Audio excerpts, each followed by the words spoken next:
Bobby Torres of Frightbox Recording here to share with you my approach to achieving a smooth lead guitar tone within a metal mix. Okay, so I'm going to play an audio sample, and then I'm going to dissect step by step exactly how I achieved the smooth lead guitar tone that is in this video. So here we go.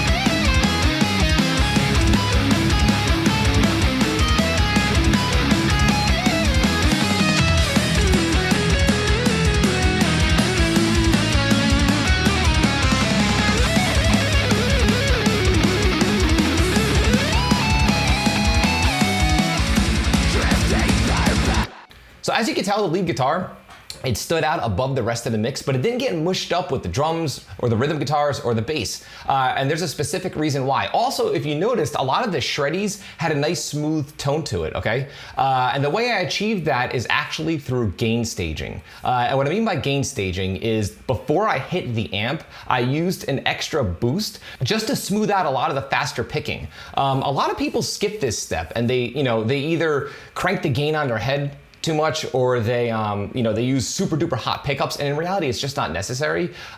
You just need a small boost in front of your amp. Guys have been doing this since the dawn of time. Some people will use a graphic EQ to boost the front end of their amp. Some guys will use a distortion pedal. I prefer to use a tube screamer. A tube screamer is a distortion pedal, but I use it in such a way where I don't really use it to boost gain per se. It's just having that extra stage of gain before the head really sharpens the pick attack and tightens up the low end in such a way that's kind of hard to achieve without it. Now, in this case, I did not use a live amp. I used an amp sim, but when I'm using a live amp, I use the exact same approach. Instead of using a software amp and a software tube screamer, I'm using a real amp and a real tube screamer, but the result is exactly the same and the process is exactly the same. So let's take a look at that first. Okay, so here's my tube screamer. Okay, so as you can tell, the drive isn't cranked. The volume's up there, but I'm not using it for tons of gain. I'm using it just to drive the front end of my amp right here. And again, the gain on the amp is not exaggerated. In my opinion, for metal production, I try to use as little gain as possible because I want clarity. And if the playing is tight, and the player is playing with feel and not bitch picking, you do not need tons of gain. Live is a different story, but for recording, I prefer to not overdo the gain thing. It just makes the sound a lot cleaner. Okay, so just to demonstrate why I like to use the tube screamer, I'm gonna play that shreddy section with the tube screamer, and then without, and then with again, so you can hear how it tightens up the picking. So let's hear it again with the tube screamer first.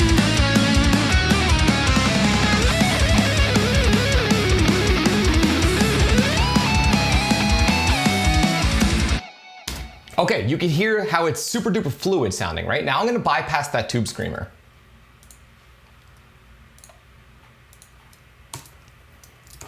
Let's listen to those shreddies again, but without the tube screamer.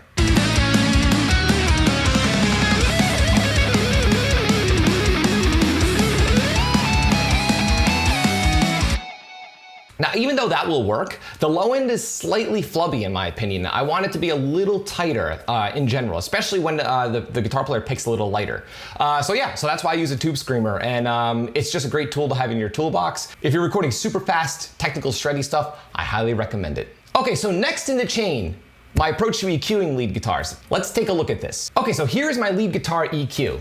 As you can tell, I've kind of exaggerated the roll off on the low end and the roll off on the top end. There's nothing going on below 180 Hertz and there's nothing really going on above 7K. And the reason for this is because I prefer to keep my rhythm guitars nice and thick, meaning I'll let a lot of the low frequencies exist within the rhythm guitars and I allow a lot of the air to exist within the rhythm guitars. So my lead guitars, there's no reason for those frequencies to even be there because the lead guitar, first of all, the lead guitar generally sits primarily in the mid-range, not that rhythm guitars don't, but lead guitars are almost like a vocal. So a lot of those frequencies will just end up clashing with your kick drum, with your the low end of your rhythm guitars, with the top end of your rhythm guitars, with the top end of the vocal, so on and so forth. So I am not afraid to really go crazy with the filtering. So don't be afraid to go crazy with the filtering on your lead guitars because no one will really notice and it creates a lot of clarity within your mix. Okay, so next, my compression. Let's see how much compression is being applied to the lead guitar sound while the lead guitar is playing. Let's check this out.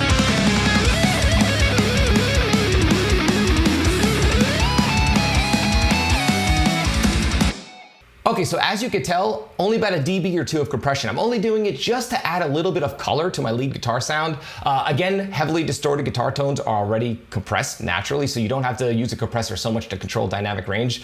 For me, it's there really just for flavor, not so much for dynamic control.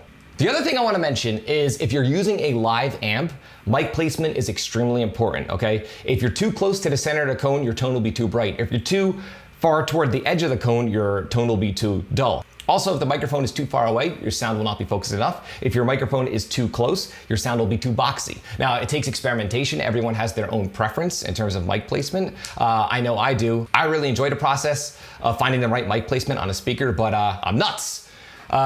In this case, I'm not using a live amp, I'm using an amp sim, so I actually have my own custom impulse response loaded, which you could download for free. There is a link in the description, and you can load it into any of your amp sim plugins that allow you to load in your own custom IR, and it'll make dialing in a sick guitar tone a million times easier. But anyway, to round out my tone, I wanted the guitar tone to have a little bit of ambience. Now, what a lot of guys will do, especially people who are starting out with mixing, is they'll add a ton of reverb to your lead guitar tone. Now, it really comes down to personal preference. Some subgenres of metal call for a ton of reverb on lead guitars. I'm more of a fan of delay, in particular time delay.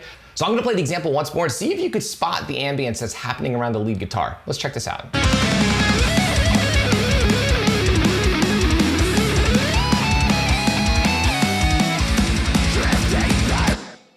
So yeah, when you hear it, you can hear that the guitar sounds, it kind of has an ambience to it. It's a little wider, a little bigger, but it doesn't sound like deliberate reverb. And the reason why is because instead of using reverb, I'm using a timed delay. And what I mean by a timed delay is I have my delay synced to the tempo of the song. So in this case, the tempo of the song is, the tempo of the song is 160.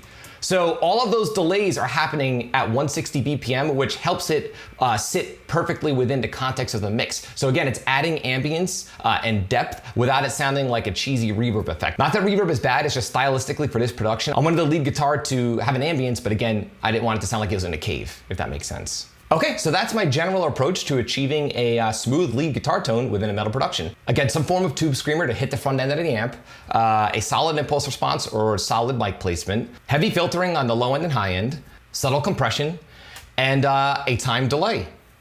It's that simple. Okay, so be sure to like and follow me on both Facebook and Instagram. Links are in the description. And if you found this video helpful, like, comment, subscribe, and share. And don't forget to click that little bell icon in order to be notified every time I upload one of my weekly videos on all things metal and rock production. Until next time, happy mixing and recording.